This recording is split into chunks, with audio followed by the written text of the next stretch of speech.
Rob Perillo has been a broadcast meteorologist in Acadiana for nearly 30 years, taking on the role of chief meteorologist at KATC for the last 14. Throughout his time on television, Rob hasn't been just a weatherman, but an educator, always pushing the public to further understand the complexities of climate and weather patterns, all while entertaining us with his signature, jovial personality. Stay tuned. This is Sheauxtime. Sheauxtime is a weekly podcast where I interview some of Acadiana's most inspiring and influential people. To stay up to date with release schedules, follow us on Facebook, Twitter, or Instagram, all under Sheauxtime Podcast. That, of course, is spelled the Cajun way, SHEAUX Time Podcast. Also, if you'd like to sponsor this podcast, get in touch with me at SheauxtimePodcast@gmail.com. Again, Sheauxtime, spelled the Cajun way. And now, on to the interview.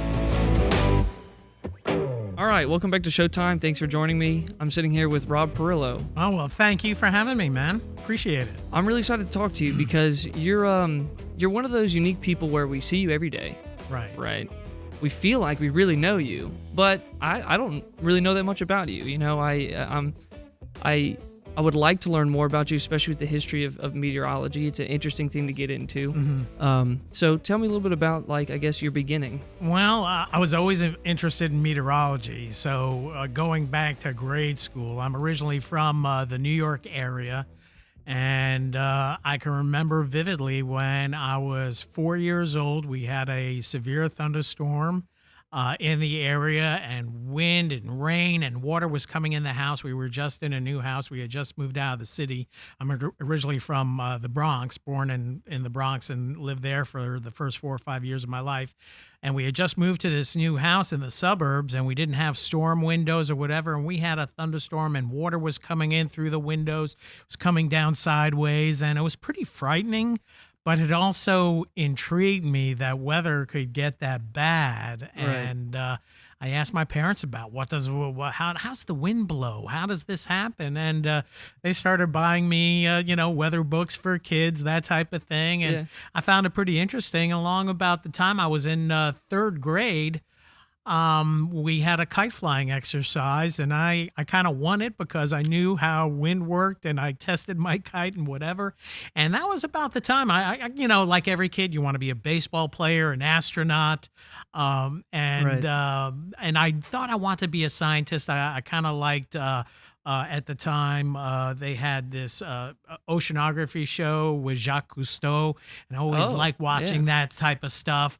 So I thought I might want to be an oceanographer. By about third grade, though, meteorologist. So from the third grade on, it's been the same thing. Yes. Okay. And it came to a realization, like in sixth grade, the weather guys were forecasting a snowstorm for, it was a rainstorm, but I was thinking it's going to be snow.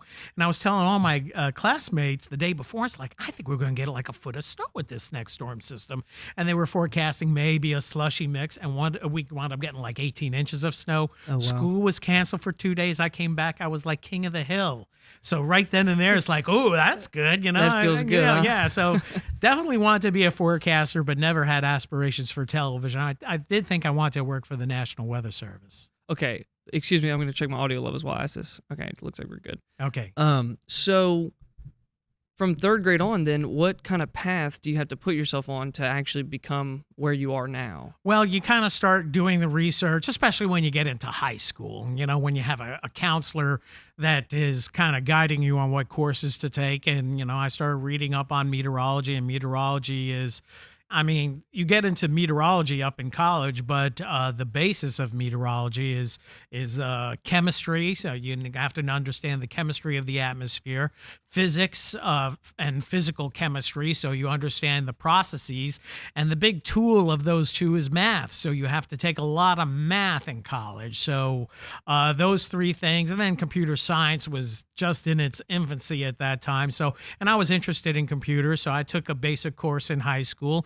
and I took as much math as I could. I even took calculus and failed it in high school, and then wound up taking it again in college and eventually got through. But math is a big part of it, and so much so that you wind up with getting a minor in math when you get a Bachelor of Science degree in meteorology. So I actually tried to get a full-blown Bachelor of Science in math as well to make my post-graduation scalable for whatever job may be out there, because most of us were meteorologists with a Bachelor of Science degree had about a 3 to 5% chance of landing a job within a year after school. Sure. So I was trying to make my job as scalable as possible and broadening my horizons. If meteorology doesn't work out, I better have another skill. Right.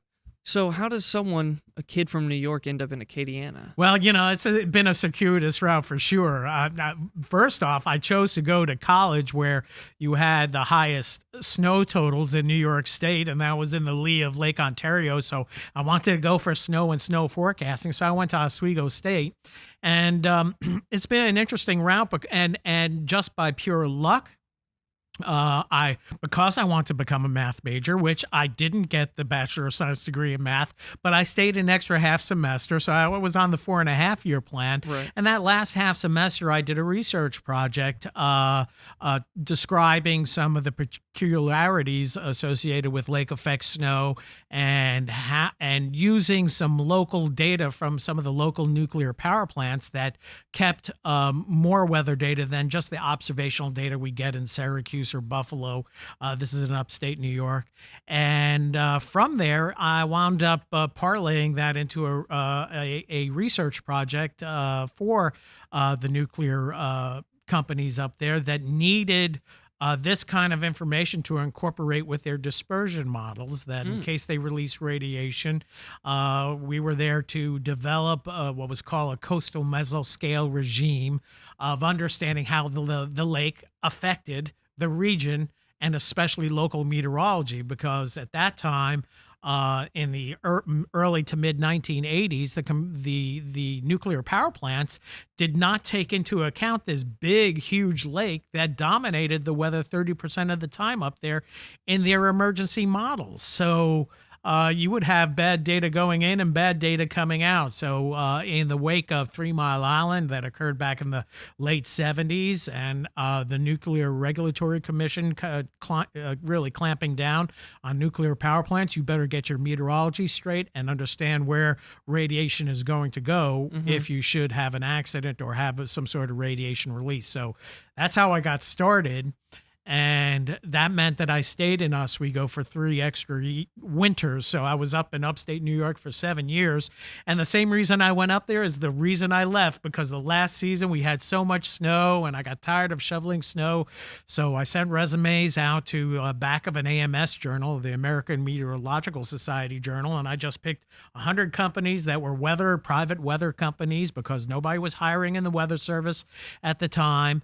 It was mostly vets coming out of Vietnam, so you still had that glut of military that got into the weather service. So you had to look at private consulting firms, and out of the 100, I got 2 or 3 nibbles. One was from a weather consulting firm in Houston, and that's how I came to the South. And initially, I did tropical meteorology and offshore meteorology. It was called industrial meteorological work, where you did for petrochemical plants, platforms offshore, ships around the world. And I got to Houston in the mid 80s, just when the price of a barrel of oil went from $50 or $60 down to $5 or $10. So like anybody in the energy sector, the job and the work really dried up. So I transferred to the parent company and did business aviation for a couple of years, where you did weather and flight plans and diplomatic clearances for international business that owned jets. So it was generally the very wealthy and famous and big countries. And that in itself is a whole nother subject. And but I did that for a couple of years. And while I was there in Houston, a friend of mine was going to a local TV station. He was trying to break into television weather, and he talked me into going one night, and I went there, and I saw that the chief meteorologist was driving a pretty nice car, and I was like, well, maybe I should consider this for a career. And there were a lot more women that worked at the television station than the company, the consulting company I was at. So it's like, well, let me give this a try. And the next week I went back with a shirt and tie and did a faux weather cast and put it on a reel, and that went to a headhunter. And about a year later, I got a call from Lafayette and asking me from Channel 10, asking me if I wanted to consider a weekend position. And so they had seen your year at that other place. You were working there for a year, you're saying? I was working in Houston for 3 years. Oh, right. But on TV you were there for? No, I was never on TV. I just made a tape at the TV station. I see. Gotcha. Just kind of a demo reel like a lot of us do. And I already had a ton of meteorological experience, so I knew I was talking about weather, but and became confident in talking about weather because I had problems talking in front of people when I was in grade school and high school and even a little bit in college. But once you become closer to being an expert in a field, you feel more confident talking about it. So I figured I could do it or give it a try, and I would. It's kind of like the road not taken. I'd always want to see if I could actually do it. I took the job not knowing if I could do it, but I wanted to try. Right. So that's funny to hear because you're such a great presence on camera. Yeah, but are you saying that because, it's something that you know so well, right? So if you were to actually do the news portion, you would be a disaster. It'd be a disaster. If I don't have a weather map behind me, right. I do a lot of weather presentations. I do public appearances outside of it, Sure. but the level of stress is so much higher because, I'm in my little element. And you see there's nobody here in the studio. Usually there's a camera or two shooting and 10 people tops in the studio. So I'm very comfortable doing it. I don't think about the 300,000 people that may be watching on the other side, whether it's on TV or on the internet. Yeah. Well, that's cool. I mean, and thank you for having me here in this awesome space. This is the KATC studio, which... it newly renovated, right? I mean, relatively new? Well, we made a big change when we went to HD. A lot of the stations back 5, 6, 7 years ago made the big investment to start broadcasting in 16:9 in HD. And the old sets, everything else is not going to cut it in an HD world. So we had to redevelop and rework our spaces. And this is my little corner right here. You see all the monitors behind me. And on the other side of this wall, I have 15 computers and 3 networks and a rat's net's worth of wires, of cables. It's I'm not real. Yeah, you don't even want to see it. But and then the monitors that you don't see on this podcast in front of me. I can go and switch between all my computer sources that you see up on the wall here. So I'm constantly kind of switching back and forth between monitors and weather systems. And the same goes for that monitor. And then I also have the Doppler that I have here if it's busy. Otherwise, I'm watching the on-air signal. So, and I do have cable. So there are times I'm watching LSU, Saints, or Raging Cajuns. Have you ever done that during a broadcast? Oh, yeah. I might have done it on a few playoff games or the big Monday night games, and I'll pay attention while my segments are going. But soon as weather's over with, the last 10 minutes of the show, I got the game on. I mean, if you're not on camera, I don't see why not. You've got your job done. Yeah, at exactly. That point, well, it's never done in this digital world now. That has changed immensely over the last 5 years.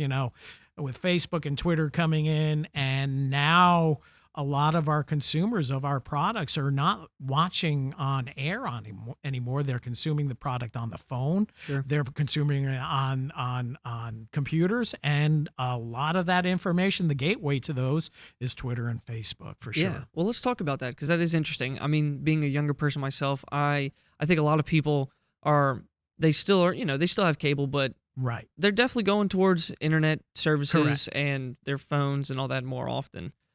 Which I think companies like y'all have done a really good job of adapting to because you're aware of that. Right. But how does that change your job? Because I've noticed that meteorologists have a way bigger presence on social media than they did 5 to 6 years ago. It is. Right. They're doing live streams. You were doing, exactly that kind of thing. Exactly. It's And, I go to the weather conferences and we discuss this amongst the rest of us broadcast meteorologists across the country and around the world on how it's become a 24/7 operation.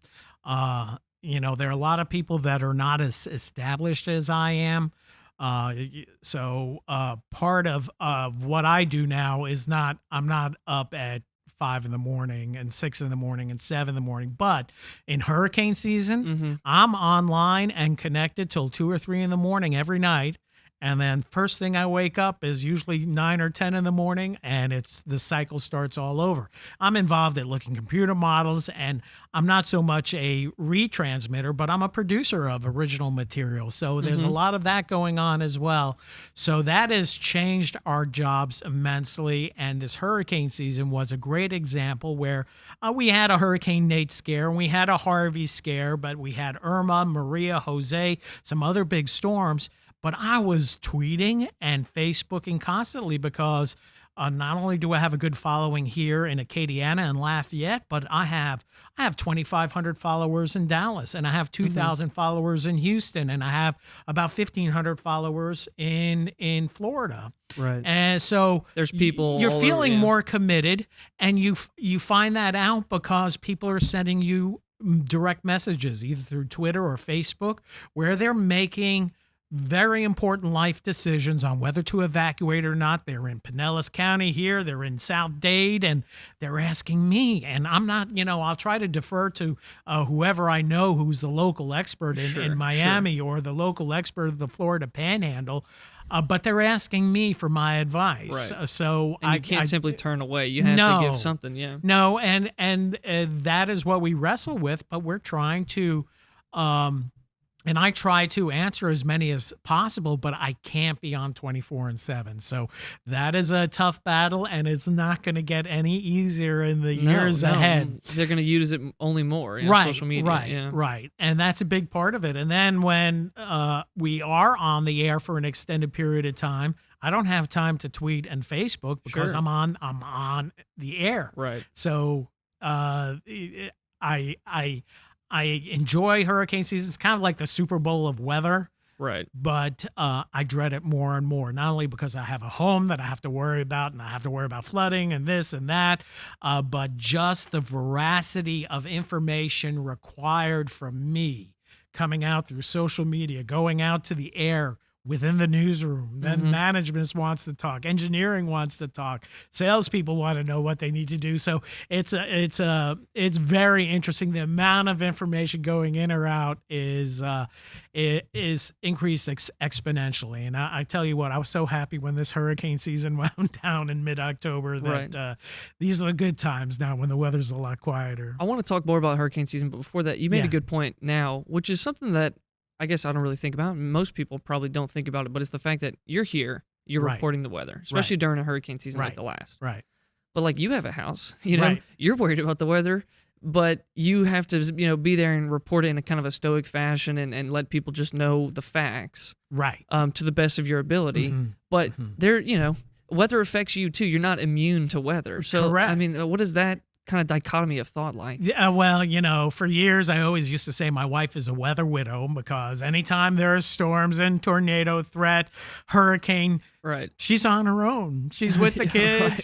She was taking care of my parents while they were alive as well. And that is tough to do. And then going back to last year when the water was within 2 inches of coming in my house, I had to leave my house and trudge through waist-deep water to come to work and work a shift, full well knowing that I was probably going to get water in my house the next day or later that day because we were in a multi-day. It went from just being a very heavy rain event to a flooding rain event to we were talking historical rain event. Now, which one? This is the 2016? This is the August, 16. The 1,000-year flood? Yeah, it was a 500 or 1,000-year flood. Yeah. And we can talk more about that if we talk about climate. But It was very difficult to leave, and I can tell you of all the hurricanes, I can remember back, people always ask me, what's the worst hurricane you worked? And for me, the answer was always Tropical Storm Allison in 2001 because it was a 6 to 10 day event where each day we woke up here in Acadiana, even though Southeast Texas got a lot of rain, we had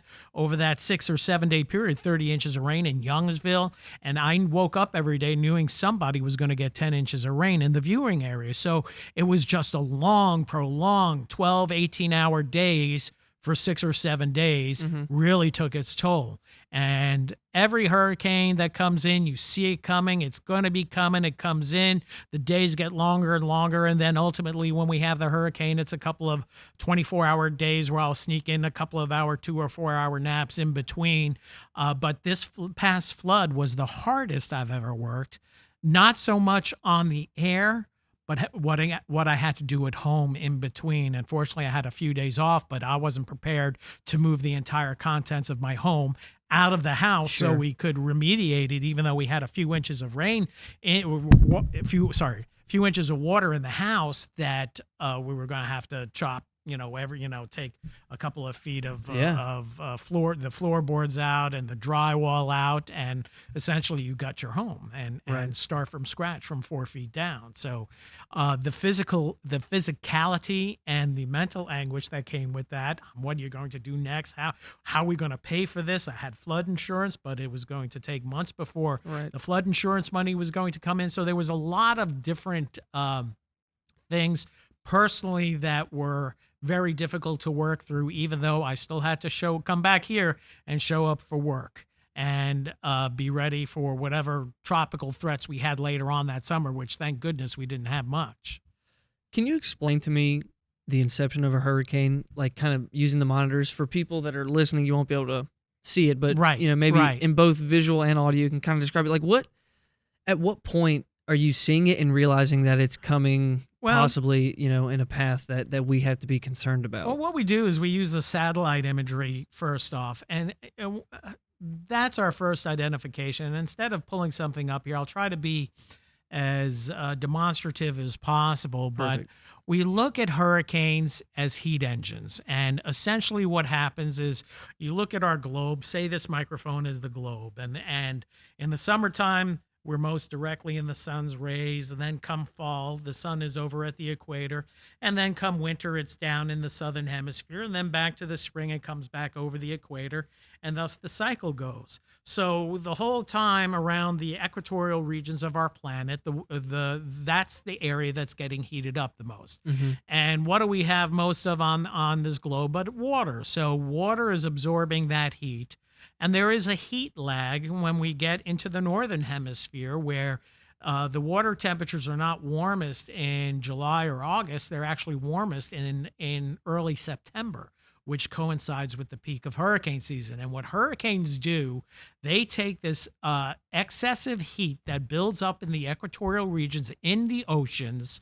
They use the process of latent heat of evaporation, which basically you have evaporative air, hot air that's rising and coming off of the ocean that feeds maybe some tropical towering cumulus clouds or thunderstorms. And basically what a hurricane does, and it's a necessary mechanism of our global circulation, it takes this excessive heat away from the equatorial regions and expends that energy, that heat energy, at a much higher latitude at 30, 40, 50 degrees north. Unfortunately, though, many times we're somewhere between point A and point B, where they develop and where they wind up expending most of their energy. It's a heat engine. I liken it to in the equatorial regions, you get these thunderstorms that may have some spin, may not, but thunderstorms can get large enough that they can produce their own mesocirculation, small cell circulation, that eventually gets into a swirl of low pressure. It's like trying to pull a lawnmower, and a lawnmower gets going, and then it starts to get going, and the engine's getting going, and once it's running, and it runs for a while. And then after it passes through here, it's usually expending most of its energy well north of our region. We just get just a little bit of the energy as it's going on through, but it's a massive amount of energy when you're talking in a global circulation manner. So is North America one of the only places that really experiences the B path of hurricanes? Because I don't hear about it being elsewhere. Oh, well, yeah. I mean, on average, we have 10 tropical storms and 15 tropical storms, 8 hurricanes, 2 of which major hurricanes in the North Atlantic basin. But in the Pacific, you have on average closer to 10 or 12 hurricanes and about 18 tropical storms. Okay. Then you get into the Western Pacific. I don't know what the number of tropical storms is, but the Western Pacific, they average something like 26 typhoons a year, but they're called That's something right. different. That's right. We call them hurricanes here. The word hurricane is a derivation from the Mayan god called Huracan. The Mayans identify the Huracan as the god of wind, great wind. So that's how the term hurricane was used. And we didn't know about hurricanes until the Europeans were coming over here and exploiting the Western world. Sure. And their ships ran into these storms that they had no idea that Right. I mean, non-traditional storms where there was no signal the day before. And then all of a sudden things went south awfully fast. They're called typhoons in the West Pacific. The Chinese call them severe tropical storms, which they are. They're called cyclones in the Indian Ocean. Okay, I've heard that, yeah. And they call them, I don't know if they call them tropical cyclones in Australia. And then the nomenclature was kind of interesting. The Australians started out in the late 1800s naming them after local politicians, which I thought was a great idea, thereby limiting terms. Right. But the naming started coming in during World War II, so we could track storms in the Pacific Fleet. So we could track, and they use the airmen's phonetic alphabet, Alpha, Baker, Charlie. And then in the 1950s, the Weather Service, at that time was called the Weather Bureau, along with the World Meteorological Organization, figured let's start naming these storms after women, because hurricanes are like women, they're fierce and unpredictable. So pretty sexist right there. And then late 70s, they started adding men's names, and they started adding names that reflected areas that these tropical storms would hit. So you'll have Hispanic names, you'll have English, American names, you'll have French names, Dutch names, because you have the French and Dutch protectorates in the Caribbean, which we saw got hit so hard this past year with Irma and Maria. So that's how that business has gotten going. But Interesting. There's global activity going on all the time. This year, strangely enough, the Atlantic bore most of the action. West Pacific was incredibly quiet. Don't know why. That's for the bigger brains to figure out. But Right. that was one of the big deals. All right, so this hurricane season. Okay. Go ahead. Does that work for you? Yeah. A little closer. There we go. So this hurricane season was insane. I mean, from a someone who doesn't understand it very well. Right. It just is insane. Is kind of like the only word you can really use. Right. I'm sure there's a much better term to you, Yeah. understand it. But I mean, what happened? There are a number of things that went on this year. Going back to how the hurricanes intensified in what we call the main development region, which is just east of the Caribbean, through the Caribbean, where we had all of a sudden there was very little atmospheric shear, very, very light shear over a good chunk of the southeastern Gulf of Mexico through the entire Caribbean. It was just a very favorable zone. Upper level winds were just right, just flowing along exactly with the tropical storms and hurricanes that were developing in those areas. Water temperatures were pretty warm this year. They weren't 2005 warm, but not only were they warm, but the depth of that heat in those basins was pretty robust. So conditions became ripe. We saw less dust coming off of the African coastline right around mid-August, which coincided with the tropical seedlings coming off the African coast, getting a little bit more organized sooner. We have had, and we see that coming on this winter, a La Nina phenomenon. We're finding this El Nino, La Nina is a big factor. El Nino, when El Ninos develop, which are warm waters in the eastern Pacific, it gets stormier there and shoots more upper level winds over the Caribbean basin, which shears the top of tropical systems down and will make for less activity. Whereas this year we have a La Nina occurring. It was quieter over the eastern Pacific for a good period of time, and there were a lot less in the way of upper level winds over the Caribbean, over this main development region. So the storms that we saw get in there just completely exploded. And then there may be some climate footprints in there, and we could talk a little bit more about that. But we saw these big storms. We saw, Irma, Maria, blockbuster storms, and now I can't even remember which one was which because it gets blurry after a while. They came so fast. But I came before M. So Irma just went to that 185 mile an hour status and was Cat 5 at 175, 185 for an extraordinarily long period of time. Right. And a record amount of time for a Cat 5 for that long, because Cat 5s don't last for more than a day. That was everything I've ever seen until this year. So we did see some of that. And then some of the perception is changed when they hit land. I mean, between 2000 and going back to Wilma, which was 2005, that hit South Florida. That was at one point a Cat 5. Between 2005 and this past year, there were 35 major hurricanes in the Atlantic Basin. Some of them hit some Caribbean islands, but no U.S. hits. So Wow. You really become hurricane aware when they start hitting you and Right. affecting you. And then and now we get video, real time, people doing Periscope and Facebook Lives, and the amount of video you can see some of that high end craziness that goes on Right. in these Cat 4 and 5 storms that we never used to get to see before. So there's so much more data coming in as Right. well. So we're observing them better. We observe them better remotely with planes, with the hurricane hunters. They have better drop zones, and our satellite imagery is better. Our radar coverage is better. But when we start having hurricane hits, people kind of want to start pointing fingers. Well, is this climate change? Is this Right. what's causing this?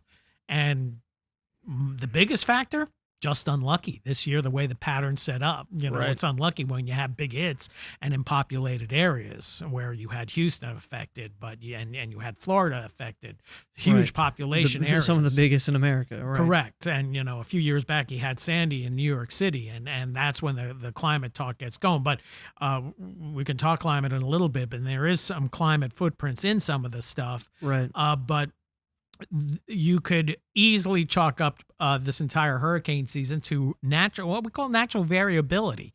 But the intensity, maybe not on a couple of the storms, and the rainfall capacity in Harvey may have some climate footprints in them. They Gotcha. don't call the climate the change. number of storms is kind of just unfortunate, but the power you're saying. Yeah, well, has- the research, and I stay up on the research. There's a couple of things going on.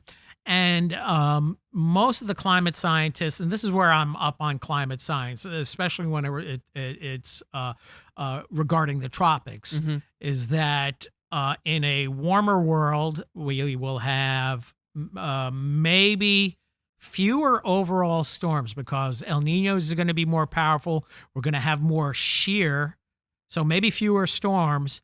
But the storms that we do see that do get going, like this past year, there may be a 5 or 10% signal that they may become more intense. That's just with regard to wind. So it's a little bit of a wash when it comes to hurricanes and intensities, but we saw this back in 2016 with a tropical system that was never an official system here locally. And Harvey, there's more than likely a climate element to rainfall potential. And you get these stalling systems. There is a lot of research being done now in the climate world on attribution. Can you put a climate footprint in this weather system and that weather system? And climate change doesn't make a hurricane. It doesn't make a tropical storm. It doesn't make a severe thunderstorm.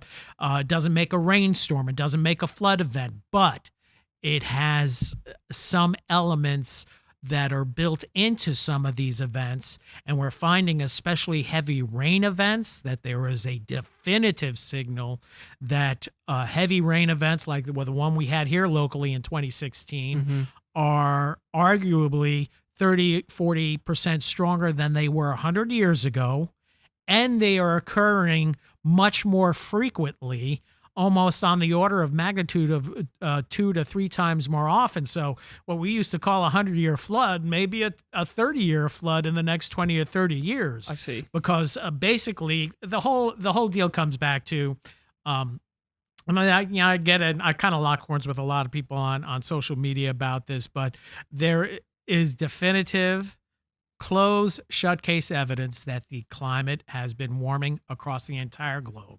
It's warmed several degrees across the globe. It's most pronounced at the poles and less pronounced in our part of the world and toward the equatorial regions.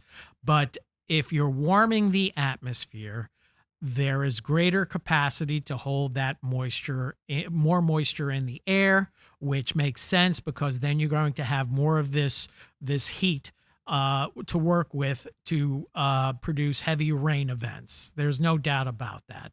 And will it affect hurricanes? For us, at latitude 30 degrees north, I can't tell you that. And a lot of the scientists can't tell you how it's going to affect hurricanes on a long-term threat with respect to the net number of storms. But with a warmer atmosphere at higher latitudes, we can safely say, and I'm not an expert on this, but I think we can safely say that we're going to see more storms at higher latitudes doing more damage. So, New York City or Boston that may see a Cat 3 storm once every 50 or 75 years, that may come more like a once in a 20 or 30 year event. And this past year, we saw a hurricane that was nearly hurricane intensity reach Ireland. So you can, I think that's what we're going to see, more poleward, greater effects, less effects as you get closer to equatorial regions. But again, jury's still out on how much in intensity and how much on the number of storms.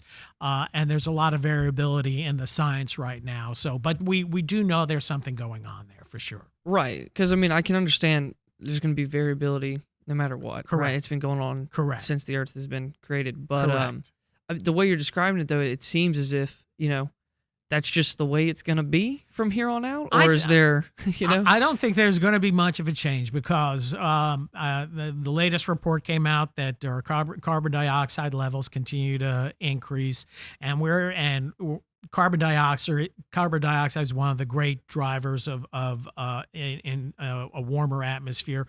Water vapor plays a big role, and we're still not sure how that really works out. But more carbon dioxide, more warmer air, we get more methane getting released at higher latitudes, which kind of feedbacks on itself. So at some point, I don't know if we're going to hit a ceiling, but I think the new normal is, and as somebody asked me that, and I got interviewed by The Daily Show back, this is about 5 or 6 years ago, where they were looking to talk to broadcast. They never saw the light of day, but this is Jon Stewart and The Daily Show, where they were looking for broadcast meteorologists to talk about, the broadcast meteorologists to be reticent about talking about climate change on the air. One, because it's polarizing. Two, because a lot of people didn't understand it. And three, man, I got 4 minutes to talk about local weather, 10-day forecast. Right. I really There's don't have time for climate. And it's a long topic. Yeah, it's not, you couldn't condense it's something it into that deserves 30 a lot of time. Correct. Yeah, right. So I don't talk about it too much on air, although I have mentioned it, especially with respect to heavy rain events, and I do a lot more on social media about it. But what was the question that we were getting to? It was just, is this the new normal? And was this a new normal? And you were talking about the Daily Show. And I was on the Daily Show, and they asked this question on whether weather was going to be much different 30 to 35 years from now, and I said no. And I think I have to back off of that statement a little bit. I think weather is weather, and we have the variability, and we have the natural variability that will continue. And I just say adding climate change to the bus. Climate change is on the bus. It's not driving the bus. It's not the bus driver, but it's a very unruly kid on the bus that could distract the driver. So there could be wobbles in the bus. Sure. I don't think, and for us, are we noticing any change? Well, I think we have noticed something when it comes to the heavy rain events. But there's a multitude of other things going on. It's not just atmospheric, it's geopolitical. You look at Houston, you look at Lafayette. Over the last 20, 30 years, both towns have grown, probably come close to doubling in size and in concrete. Right. So we do have some standards for water runoff and retention ponds here in Louisiana. Houston's growth has been much less in check in many different aspects. So we're seeing a combination of Mother Nature maybe getting a little fiercer with respect to heavy rain events and events like that. But we're also seeing our manifest destiny where we've concreted and built here and there, and we're seeing the runoff that is not being absorbed in the ground now in the bigger cities. Runoff issues are becoming a greater and greater issue. Then you get down to the coast where you have to worry in Louisiana about sea level rise and everything else. I think we're going to see new norms with respect to where the coastline is. And in our lifetime, you can say 100 or 200 years down the road, yeah, perhaps, but rain events like we've seen over the last, just looking in 2016 and 2017 between Texas, eastern Texas and Louisiana, we had five 100 to 1,000 year events. So they're not really, you can't really call them that anymore. Correct. Right. Correct. So, and not small scale 500-year events or small-scale 1,000-year events. We're talking large-scale. The flood we had in Louisiana flooded more than 150,000 homes between Acadiana through Baton Rouge and Denham Springs. A tremendous amount of homes. And only to be outdone by Harvey, the preliminary numbers are at least 150,000. I think it's going to be 250 or 300,000 homes that were affected in some way, shape, or form by just rain, freshwater rain, right, all the way up through the Beaumont area. I don't want to include just Houston alone in that because the rain totals in around the Beaumont area were 65 inches. So and setting a new new U.S. record for rainfall attributed to one tropical event. So we're seeing new records. We're seeing new records, yeah. Definitely more warmth records than cool records here in Acadiana and in Louisiana. We've seen a definitive trend in warmer temperatures at night. So it's not as cool at night, just a notch warmer during the day, but there's so much variability built into our summers that it's very hard to, find the baby without throwing out the bath as well. So is there a way to counterattack the warmth that's happening? Well, that is beyond my pay grade. Right. The climate guys will and girls will talk about, well, we're past, some are saying we're past the tipping point. Some say that we can make a difference.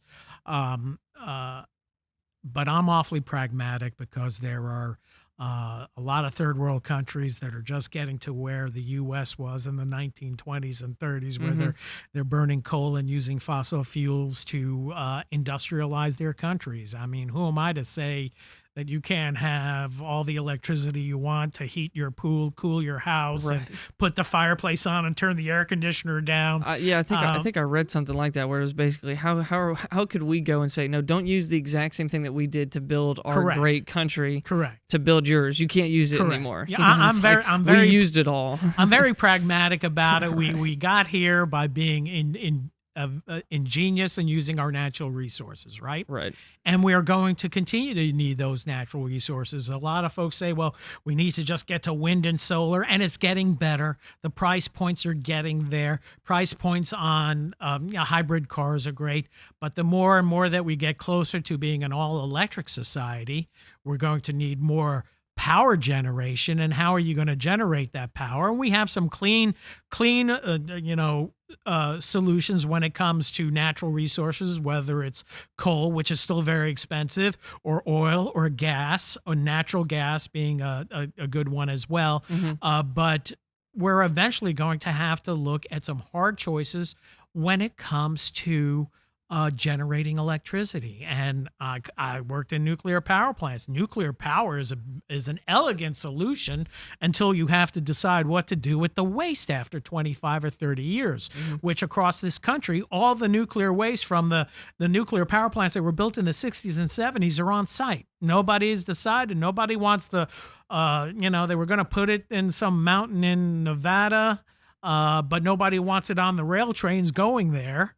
And guess what? It would be coming through I-10, I-20 corridor on the way from the East Coast. Every major city all along the coast. So, right. And nuclear has some other pitfalls, and you have to worry about earthquake zones and natural disasters, as we saw with Fukushima over in Japan. So I think there are some very hard choices to come.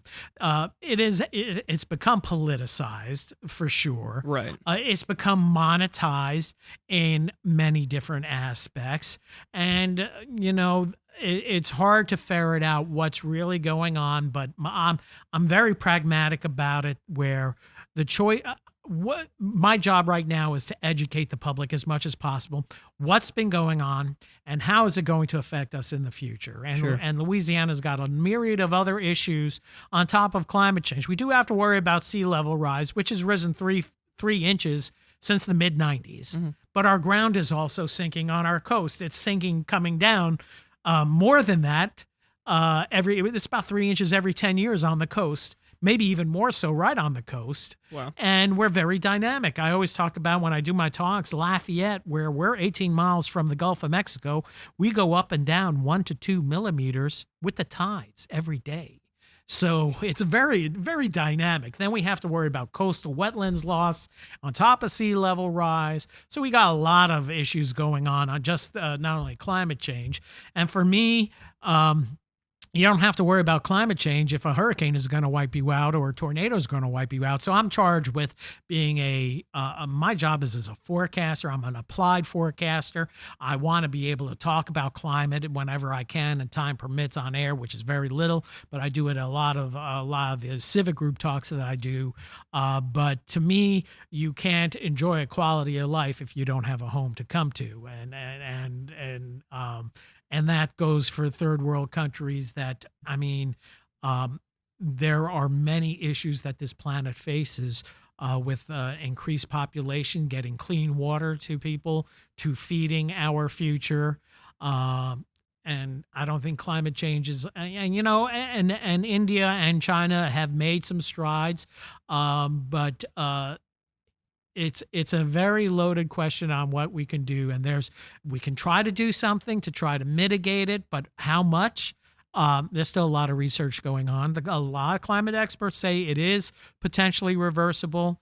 I'm a little bit more pragmatic, thinking, well, we're still going to be burning fossil fuels at least for the next 20, 30 years, if not more, Right. before we bridge into cleaner methods of utilizing those fossil fuels and getting more solar, wind, harnessing wave power. That all comes in, but it's very hard to really make the decisions on are we going to have to change our quality of life just to get back to where we have lower levels of carbon dioxide in the atmosphere. And there's no one easy solution, I can tell you that. Yeah. That's what it seems like. That's certainly what it seems like. It's a hot potato issue with politicians, and everybody wants to know. Yeah, well, that's a shame. The Republicans are, hey, this is going to cost too much money. I think they're starting to get the signal that, yeah, there's something going on, but man, it's going to cost too much to regulate, and why should we do it when China and India are far exploding us population-wise and are contributing more to their to the local spewing in the atmosphere. But guess what? The U.S. was the leader up until about 10 or 15 years ago. So we're just as culpable. So is there something what kind of political will can we do?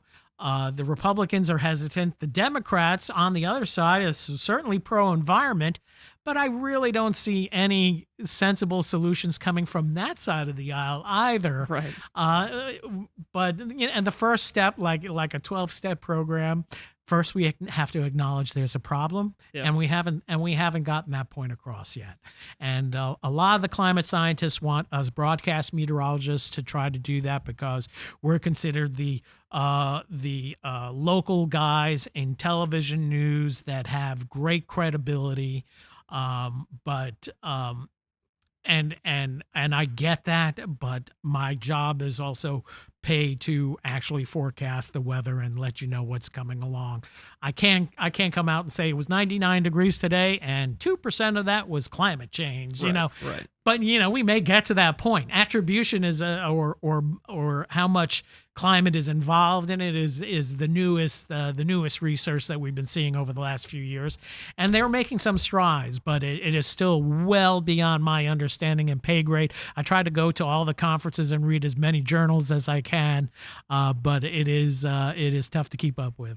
So is this something you talk about with the fellow broadcast meteorologists in town? Yeah. Well, are you close with them? Not so much in town. I go to the national conferences. I go to the American Meteorological Society conference. I've gone to there's a couple of other groups, and we have a local chapter that we meet with local meteorologists at the Weather Service, and we'll visit with the local people as well. We talk about it, and it's been interesting because 20 years ago, I was kind of like, yeah, there's some climate change going on, but whether we're going to see any effects that we will ever see, I doubt it. I really do. It's hard to get your head wrapped around it.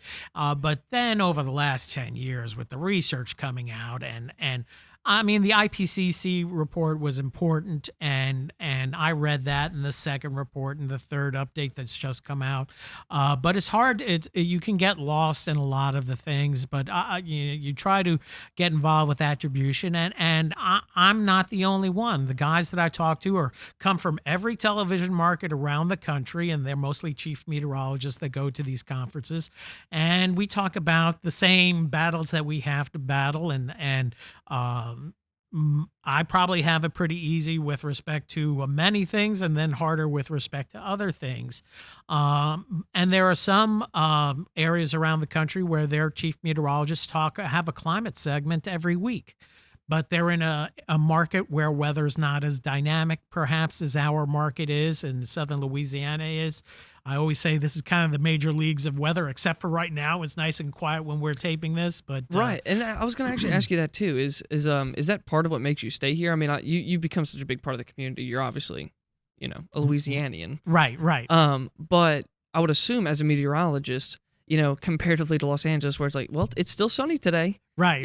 So that's good. But here it's like, you have a lot of volatility. You have a lot of, variability. So it's got to be kind of nice as a meteorologist to come in every day getting a little something new. That's right. And that's why I love the job, because every day it's different. We have weather systems. I'd be bored out of my gourd doing weather in Phoenix, except for maybe when they have monsoon season. I'd be all geared up for that. Right. And maybe when I'm closer to retirement. But I really like an active weather area, and coming from the Northeast where snow is my thing, snowstorms were in. Right. This is more of a year-round where you can have action. You can have severe weather in any month of the season. Right. You have these weather events at any time, and boy, do they mean business compared to anything I grew up with. So I grew up in the Northeast first 24, 25 years of my life. Now I'm more than double that age and been in the South, and I wouldn't trade it for anything, because greater, and it's changed over the years. Man, I love the weather here. I love forecasting the weather here, but I love the people. I love the community. I love the culture. And nowhere on earth do we have the culture, the people, the joie de vivre that we have here in southern Louisiana. And it's not as crazy in New Orleans. Here in Acadiana, it's a little bit safer, just as much fun. The quality of living is great, and I've always worried that Lafayette at some point is just going to explode, because the secret is getting out, and it's going to get bigger and bigger with time. And the next thing we know, we're going to be Austin size or New Orleans size by the time I retire. It's that idea of enjoying and letting other people understanding, but keeping that balance, like not growing too fast, but accepting people. Right. It's a challenge, but it's a fun balance. And, we do have such a great community that. Yeah. My kids, it's been a great place to raise a family. My kids love it here. We all love it here. So my wife is from out of state. She's from West Texas. I'm from New York. But I've lived here longer than anywhere else. Yeah. And I consider myself, I would like to be, hopefully you'll consider me a native son of Louisiana. Look, I had no idea that you were from afar. So to me, you've always been a native. Well, good. Well, it's been a long time since I lost a New York accent. Did you had one back in the day? Oh, huh? yeah, I did. It was pretty thick or what? It was pretty bad. You pulled it out pretty well just now. It's still down there somewhere. Yeah, so I says, when I'm talking like a New York, I go for a cup of coffee, go to Dunkin' Donuts. But, you move to the South, and it was funny. That first job that I had moving to the consulting firm in Houston, we actually did I did some radio work in upstate New York, but I did a little radio work for this consulting firm. And the radio station was in Wharton, Texas, which that's where Dan Rather got us start. And we did, I think it was KANI were the call letters. Dan Rather also worked there, so that was the big thing. And we did weather for them. And I started doing radio for them. And I still had a New York accent. I still had a New York accent when I moved to Louisiana, but it was even worse 3 years before that when I moved to Houston. And the radio jock at this, it was a country station in Wharton, Texas, and the guy says, "Listen, son," after I did my weathercast, he says, "Listen, son, you got to start sounding more like us. Otherwise, we're going to have to request another guy to do the weather forecast." So, next weathercast, I'm going, yeah, well, the radar says we're knee deep in alligators here on thunderstorms, and they're going to be moving on through, so you kind of start talking like that a little bit. But and 20 years later, it sticks. Huh? Well, I try to sound like nowhere. That's right. the best way. But I as all these years, people told me I had a voice for radio, a face for radio, a voice for print. And I've managed to survive on television, thank goodness. So that's been lucky. I've been lucky that way. That's mean but hilarious. Yeah, it sure is. It sure is. But you know what? You proved him wrong. Because I don't know. Because now your audio and visual Thank is you for broadcasted accepting me. I've been so day lucky. in and day out. And people consider me a family member wherever I go. Mm-hmm. It's wonderful where people will come up and they'll start talking and we just have a conversation, and maybe my wife or one of my family members will be with me and the conversation's over and we're walking away and my wife says, "Well, how do you know them?" And I was like, "I don't know them. It's just a conversation that we just struck up," because I've been in people's living rooms for going on 30 years now. Right, exactly. Right. That's how it is. When you're on the news, you're in their living room, they feel like you're just a part of the daily schedule. Yes. Now we're going to sit down with Rob. And, yes. And I feel bad for my coworkers when I take a week off. People want to know, where's Rob? And the same thing with Facebook. Man, I got to put away messages everywhere. Yeah. I'm out. I'm off shift. And who takes your place when you're gone? Do they it'll be sometime by committee. We have 4 people in the weather world. Dave Baker, who did morning weather, has done more news now in the morning. So he comes in and helps subs for us. But we have Daniel Phillips that does the morning show, and Eric Zernick, who's our weekend meteorologist. He'll come in and sub for me in general, but we'll do it to make the schedules work out best so people aren't losing sleep cycles or whatever. And sometimes we have to double up on shifts, especially when big weather events are unfolding. But right. I feel sorry for anybody that's subbing for me because everybody's used to me. And guess what? The other guys in my weather department are just as good or better than me, but they're used to me, So, right. Tradition, Yeah, you've been it is. I'm kind of part of, you're preparing your meal at 5:00 and you got me on in the background, and 6:00 it's dinner time, and 10:00 you're in bed and just waiting for the late shows to come on or ready to go to bed. So we're there. Yep. And been there and part of a cultural fabric, that's for sure. And so how long have you actually been with KATC now? KATC, I'm finishing up my December 31st. I'll be 14 years and heading into 15 next year. Awesome. So it's been an awesome run here, and I was fortunate to being gainfully employed. KLFY hired me, and I was there for 16 years before coming over to KATC. So just about 20 now in Louisiana, you're saying? 30, 16 and 14. Thank you. Yes, that's why I almost had I may edit that out. I may edit that out. No, 30, thank you. So there's something I've been wanting to ask you, which is, so as a meteorologist, like you said, the weather is so unpredictable. Right. No matter how talented of a meteorologist you are, weather's going to change on you. Correct. Okay.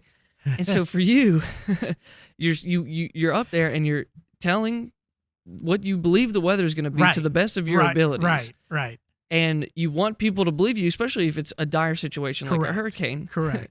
But the smallest change in weather, all of a sudden, curse you, Rob. I mean, it's like, I swear, I thought you knew you knew nothing, It's, you know? Damn you, Rob Perillo. It's like you're a curse word sometimes, Yeah, but right. you know? No, I used to really sweat the forecast, and when it busted, it hurt. It hurt. And you would, we all take pride in what we do. And I try to verse myself as deeply as possible, being the best. I may not be a good broadcast meteorologist, but I think I'm a pretty darn good forecast meteorologist. And I go back to a guy that I worked with back in Houston. He was an ex-Air Force guy.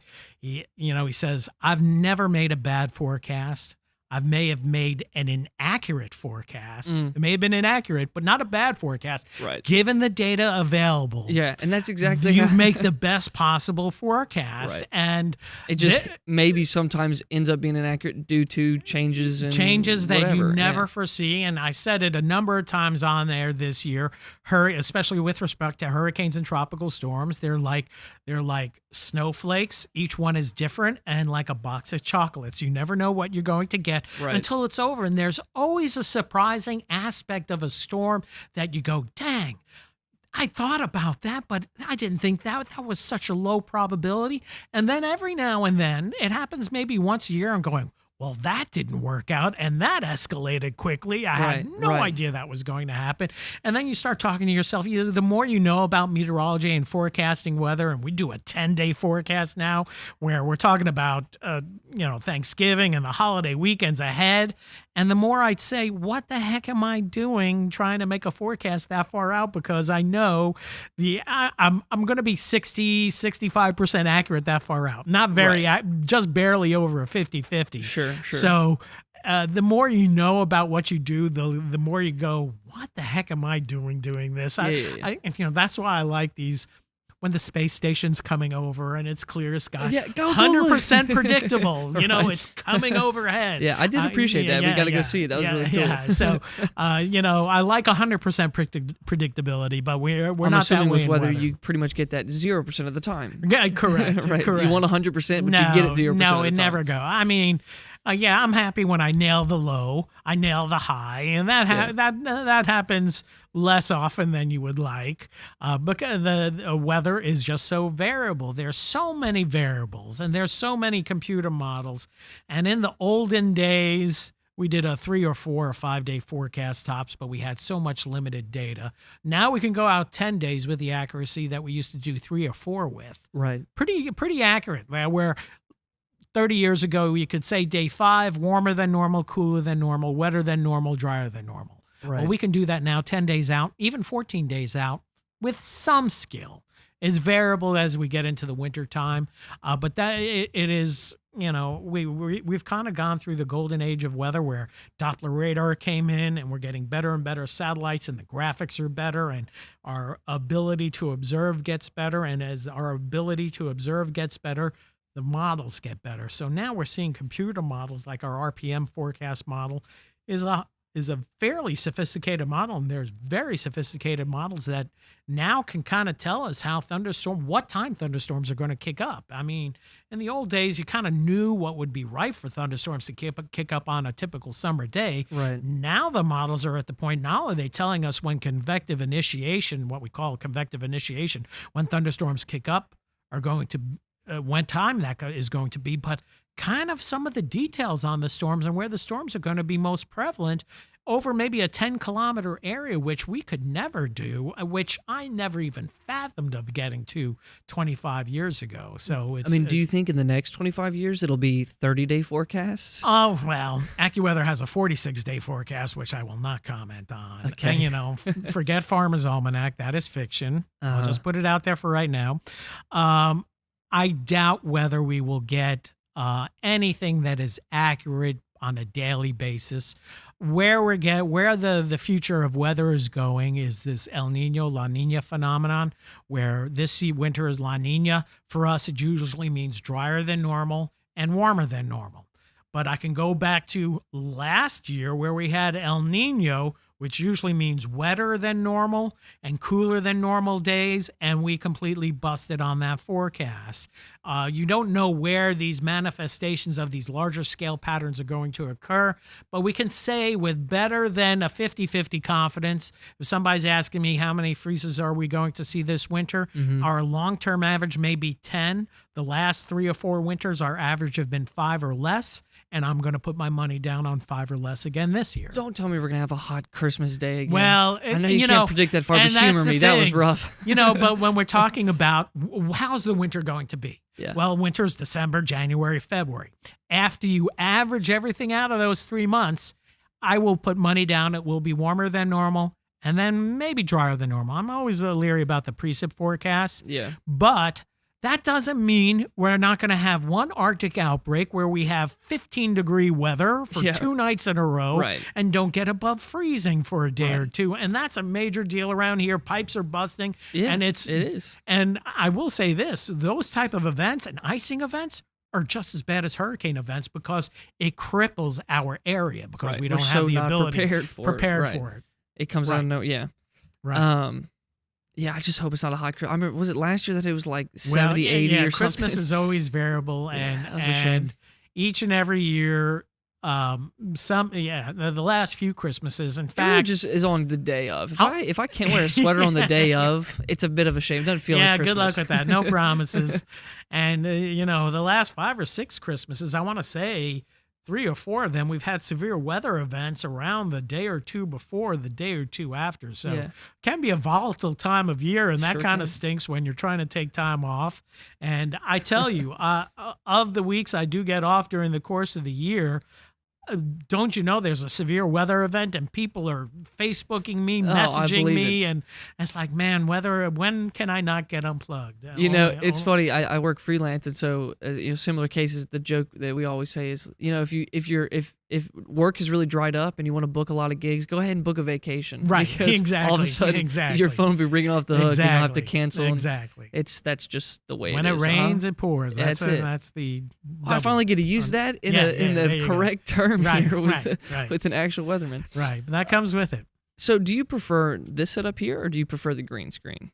Well, when the weather's busy and it's cranking, I like to be sitting here because I got to have multiple sources. I'm using social media, Twitter. I leverage Twitter as a weather source, Facebook as feedback locally, what's going on, where people are posting pictures on my page or the station's page. Right. I like the green screen for presentation because it looks the best. Yeah. A lot of times I'll talk to the camera, and then we switch from camera full to graphics. So I might telestrate over stuff.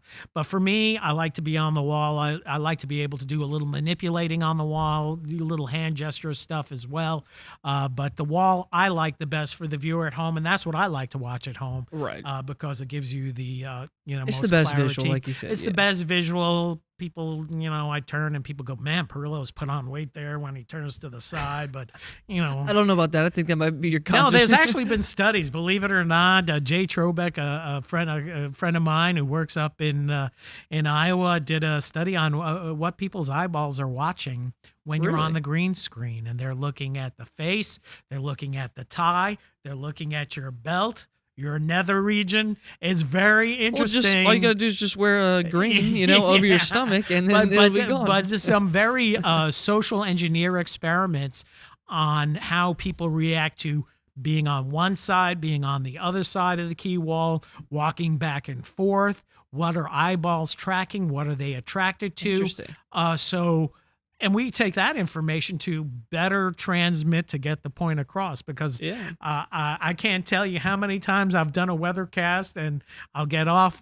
People will just, now it's Facebook. It used to be the phone call, but on Facebook, hey, just watched on TV. So what do you think about those rain chances Saturday? And it's like, well, what didn't you not get that I talked about on those rain chances for Saturday? Yeah. Like I might be holding back. Like, what do you really think is going to happen? And I say what I really think is going to happen most of the times. That's funny. So, have you ever made a mistake on the green screen? I know it's, for people. Have I never not made a mistake? All right, well, let's talk about maybe some of the funnier ones because, they have those clips on YouTube of like newscasters making mistakes. I mean, I can't imagine doing it. You're pointing to an inanimate object. Right. And I'm guessing you're looking at underneath the camera, perhaps, that shows your screen? Yeah, well, there are a couple of monitors over here on each side of the green screen where I'm looking off to the side. And those monitors, when I go to point, and it looks like I'm looking at the wall behind me here, but I'm actually looking at the monitors off to the side, looking where my finger is pointing, and I move my hand accordingly.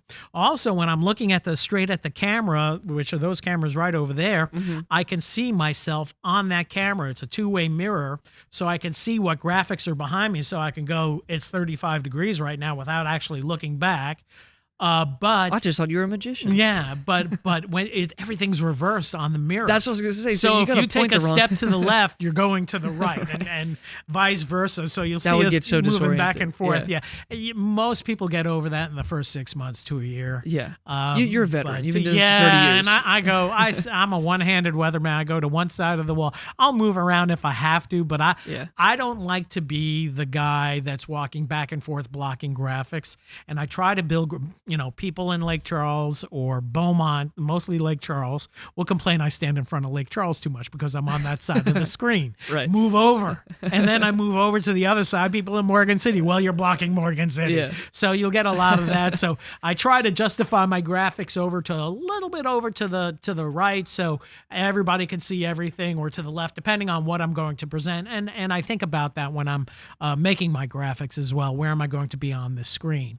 And then it gets crazier because in like a hurricane situation, we have a crawl going and then another crawl, and then we'll have a little box with maybe somebody doing sign language. So there's things that you don't account for, and it's like, I got to rebuild my graphics and redo this to make it all work. Right. So always thinking about that's that. Not the hardest part. That's not the hardest part. It is when you're first starting. Yeah, I can imagine your first 6 months must be rough. There must be a lot of wrong turns and pointing the wrong direction. you go to lean in one direction. It's like, no, I need to go this way. Right, you do it like mid lean. When you start the going, the inertia's already going that way. Going, man, has he got a problem with one of his legs? Yeah, right. He's got some sharp pain in his back. He had to lean out of that one. I've had many of awkward moments. And then what we do is extemporaneous. I'm not reading from a script. So I build my graphics to tell me, make a point for me to, it's like doing a PowerPoint presentation without a script, where you hit the button to the next screen. You're making a point, you hit the button before you're done with that last point you're making, so you can launch into the next point you're going to make as that next graphic prompts you. That's awesome. Well, I kind of also wanted to ask you, have you always been a goofball? Because I very much appreciate the humor you bring, especially like Halloween with the green heads. Well, you were the headless weatherman. I was the headless weatherman. A couple of years I've worn a toupee for Halloween. You bring a good bit of humor. So is that something you grew up just being a funny person? Yeah, well, I've always been a social person. Mix alcohol in there, maybe even more so. Sure. But that doesn't happen on the air ever. Never. But wink, no, there's no winking and bomb, never, because it's already hard enough doing what we're doing. Right. Don't need that as an element. Don't need that as an element. Yeah. Maybe 1 or 2 times on cold medication's been a little fuzzy, but no. What was the question again? You've got that goofy mentality sometimes. Fun. Having fun. Having fun.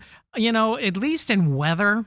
And sports to a degree, you can have more personality. When you're delivering the news, it's a very serious manner because you're talking, and sometimes it's fun stuff. But the weather guy and the sports guy gets to interject a little bit more emphasis, have a little bit more fun. I like to have. I don't think I could do the job straight. I mean, I could do the job straight-laced, like a military briefing, and it wouldn't be nearly as fun for me and nearly as fun for the viewer. So I like to mix it up. I like to add humor. I like to play on words if I can, and try to. Certainly, I'm verbose when it comes to doing weather, and sometimes I'm too verbose and may use too much of a technical weather term. And it's not because I like to show my knowledge. That's because that's the way my brain is wired to talk about positive vorticity advection. Well, what is that? Well, that's spin in the atmosphere. Better write that out on a graphic. I I don't think I would enjoy it nearly as much as if I couldn't be myself. And when I go around, when I go to schools, talking with my own kids when they were growing up, when I go anywhere, I say, there are two things that you want to do. Be true to yourself, love what you do. And I love being a meteorologist, and you will be successful if you're passionate about it and work hard at it. It doesn't come without hard work. You will eventually become successful at it, and be yourself, because the only way you're going to truly be successful for us as being a personality or talent, be yourself. I try to be the same person on air as off air. I will confess that I probably use more 4-letter words off air than I do on, but that's a good thing. No career-ending moments yet, which is, but there have been a few times where you're going, wow, shoot, look at that storm. And you want to say that, maybe another word right there, or, oh, shucks, this is not. And there have been times where things aren't working. You think you're off air and you're going, God dog it, or whatever. And guess what? Your mic is hot still and going out over air. And that has ended, unfortunately, some people's careers. And I think that's unfortunate, because we're all human. We all make mistakes. Yep. And I'm the first one to say I make more mistakes than anybody else, but I get away with it a fair bit. That's good. How have you grown as a meteorologist, since you started? Grown as a meteorologist, well, there's many different facets, from the applied broadcasting meteorology. I think I'm, each and every year you gain a little bit more knowledge, and you learn a little bit more with each and every hurricane, each and every weather event. How we broadcast over the years, you see how a lot of my contemporaries do their stuff and present their stuff. That's why I like to go to conferences, see how other people present. So I've grown in delivery and forecasting.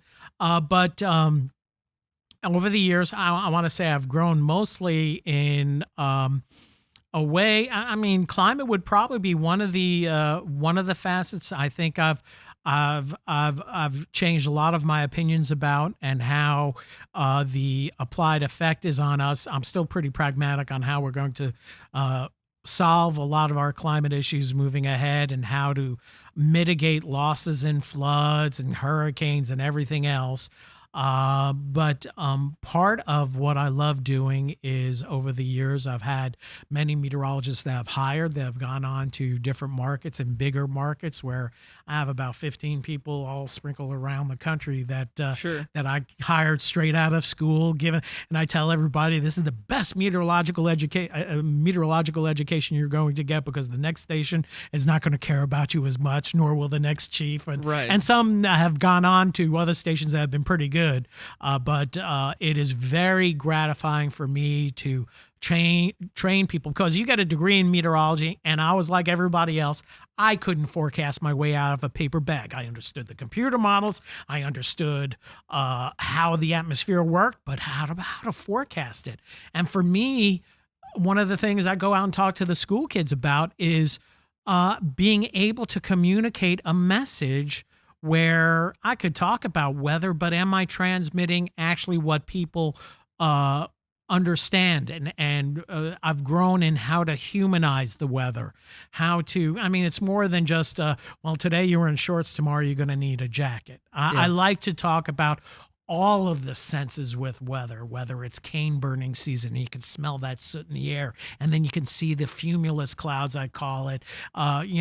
Just try to transmit the passion I have, and what I can readily observe, and what the viewer can readily observe at home, because I'll get questions like, Rob, I'm looking for the moon tonight, I don't see it. It's like, well, the moon goes through cycles. It rises and sets 50 minutes later each and every day. Right. There are people that don't realize that. And then sometimes I'll chuckle. It's like, man, people looking up at the moon, they go, how come only half of it's lit? Well, that's called a quarter moon. It's not a full moon, and kind of explain that. And when you get into TV, they say you need to broadcast at a 5th or 6th grade level for everybody to understand. I have never done that. I try to elevate everybody through education. Sometimes I do talk over people's heads. Sometimes I get too basic where people are complaining, Rob, you didn't have to explain radiational cooling to me. And, so. Well, they're smart. Yeah, right. So there's a balance in how to present it and how to communicate it. And when things go wrong, and man, things go wrong. And we're in a business where we have computers throughout the building and networks, and things don't go well. And you might do something that you learn. Oh, well, I won't do that again, because I want to say the first year I was at Channel 3, we had they were rocking some disco music during the break between news and going to weather, and I'm throwing it down on the dance floor or whatever. And then they said, oh, it's only a 1 minute break and coming out in 10 seconds. And I'm like, I can't. And that was my whole weathercast was I couldn't catch my breath. And people thought I was having a heart attack on the air. So, you learn not to do that again. Don't be dancing during, when they're setting up the key There's wall. no video of that, is there? Down in the archives, no. Yeah, there might be. Maybe, it was before we were digital. So that's but why we it's did on tape have a couple of people call in. Is Rob having a heart attack? No, I was just hyperventilating. And I did that once before. The man likes his disco. You don't No. The rule of thumb is never run to make a shot. Because there was one time I was in the newsroom and I'm running over when the newsroom was on the other side of the building. We had a tornado warning. I needed to get to air, and I was out of breath for the whole tornado warning, which made it that much worse because you want to be cool, calm, and collected. Sure, people are talking about, God, Rob's having a heart attack. Talking about it, and I can see him sweating. So you kind of learn things, what not to do, and when things go bad, what do you do? Throw it a commercial break. I still haven't learned that. We'll be right back right after this. Computer dies. Right. And there's so much technology going on here. There's got to be some crashes that happen. Yeah, that's there gotta be a lot more often, and that's why they call us talent. We gloss over that talent. Right. And we this weekend we had challenges where we had a power surge in the building and some equipment got fried, and people problem solved. It's a team effort on our newscasts were put together extremely differently and under very high stress situations with fewer people to work with, and by golly, we got newscasts off this weekend. I was proud of the crowd that worked this past weekend. So there's and you always learn something new and different, and what can go wrong. You just hope that you don't mess up so badly that it becomes a career-ending moment. And in this day of YouTube and everything else, everybody's errors are magnified. Of course. So much more. Yeah.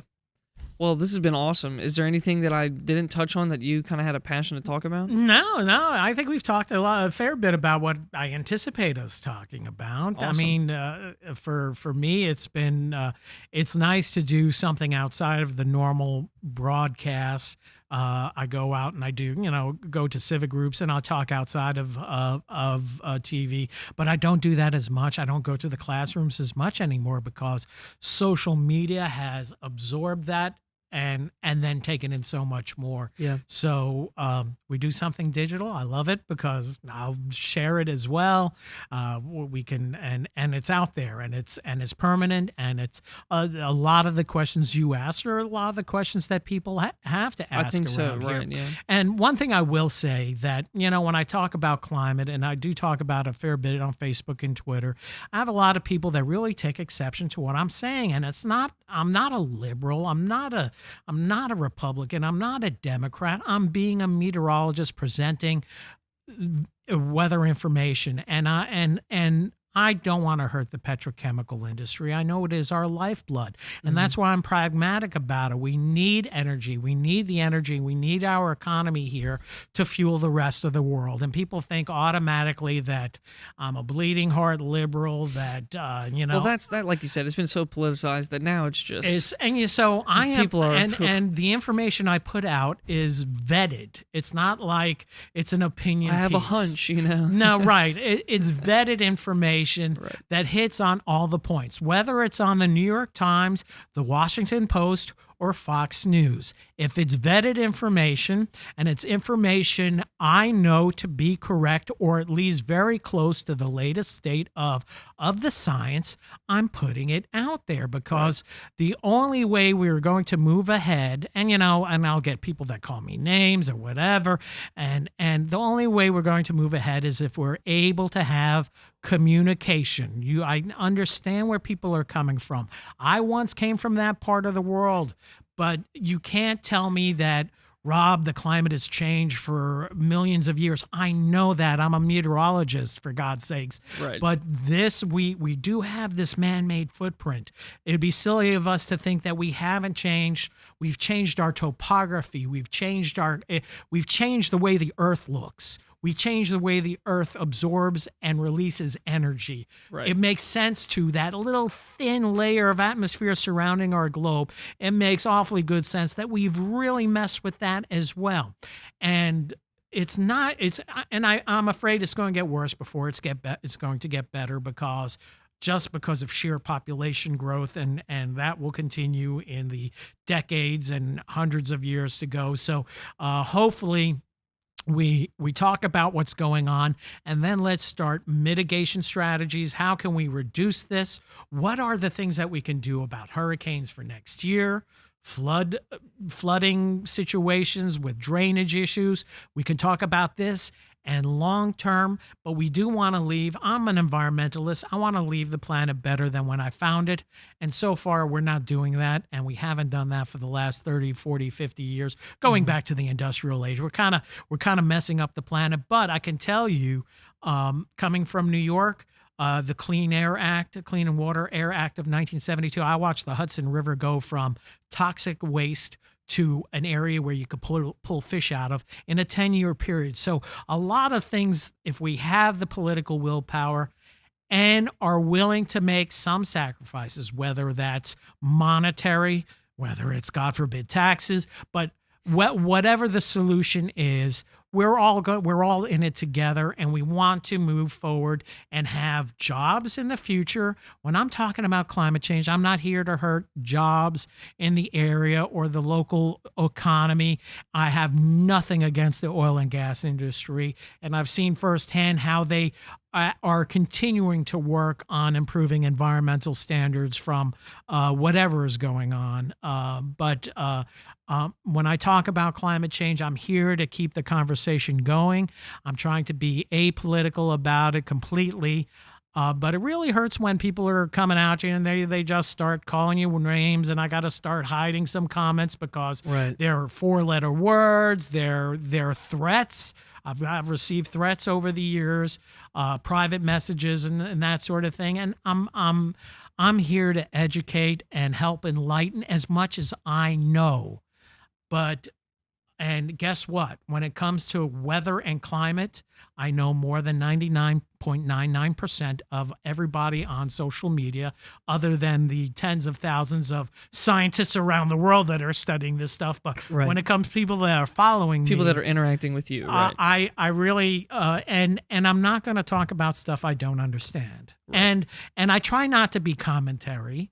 I try to present the information, but sometimes there are comments involved, and I try to keep that only on my own personal Facebook page where I talk to, I put a little thing about drainage, local drainage being an issue, and Lafayette has a problem, and it's been years of unchecked growth, blah, blah, blah. Mm-hmm. And by saying it now, I'm kind of making it more of a public forum, but it's, I'm certainly entitled to an opinion.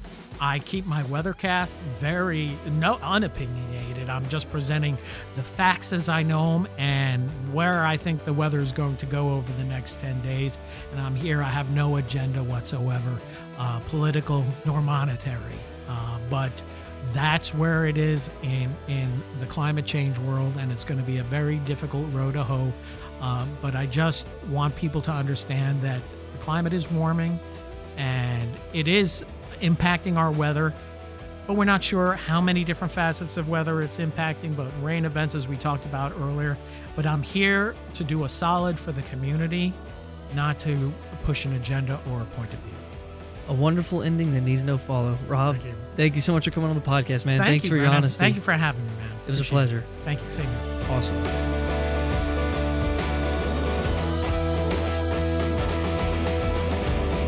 thanks for listening to this episode of Sheauxtime. The podcast is sponsored by no one. Well, not yet at least, but it could be you or your business. So if you know someone or if you are interested in sponsoring this podcast, get in touch with me. SheauxtimePodcast@gmail.com. Sheauxtime spelled SHEAUX time podcast. Also, if you're enjoying the podcast, one of the ways you can really help me out is by making sure you're subscribed to it on iTunes or whatever podcast app you use. It's free and super easy to do, but it helps us out a ton. And if you're really enjoying the podcast, you can leave us a review or a rating on iTunes and on Facebook. It really only takes about 15 seconds. Here, go ahead and do it. I'll wait.